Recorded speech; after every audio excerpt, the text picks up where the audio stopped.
আমরা যে জায়গায় আছি এখন, এই জায়গার নাম হচ্ছে শিমুলিয়া ঘাট। হ্যাঁ, শিমুলিয়া শিমুলিয়া টুরিস্ট ঘাট লেখা আছে, শিমুলিয়া টুরিস্ট ঘাট।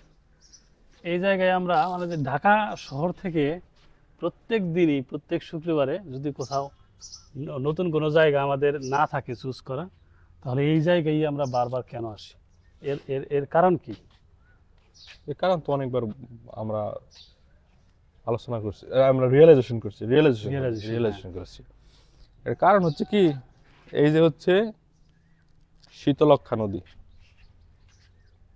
শীতলক্ষ্যা দলেশ্বরী, শীতলক্ষ্যা নদী। এই শীতলক্ষ্যা নদীর এই ধারে এরকম একটা ঘাট আছে। এই ঘাটের ওইদিকে আবার গাছ আছে, ঘাটের ওইদিকে গাছ আছে। গাছগুলো আবার হচ্ছে কড়ই গাছ। তো এই কড়ই গাছের নিচে আবার হচ্ছে বসার জন্য করা আছে, বসে যাওয়ার জন্য মাচাঙের মতো ব্যবস্থা আছে। আবার হচ্ছে কড়ই গাছের পাশে আবার তোমার চায়ের দোকান আছে, সেখানে বসে চা খাওয়া যায়। এই যে চায়ের দোকান আছে, চা খাওয়া যায়। আবার মনে করো যে এখানে যে বাতাসটা লাগে, একদম হিমেল হাওয়ার বাতাসটা লাগে।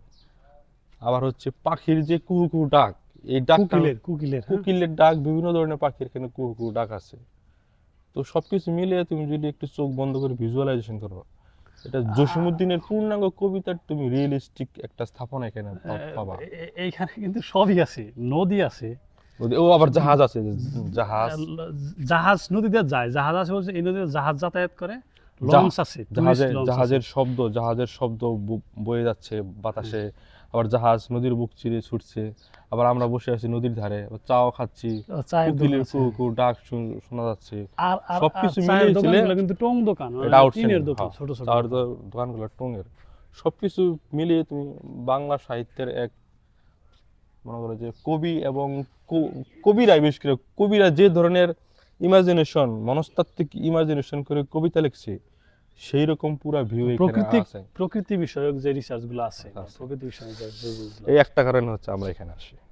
আর খোলা আকাশ, এটা কিন্তু বুঝতে হবে, খোলা আকাশ, কোনো সাউন্ড নাই, অতিরিক্ত বিকট সাউন্ড নাই, মানুষ ওই রকম আসে না, অল ইজ এভরিথিং।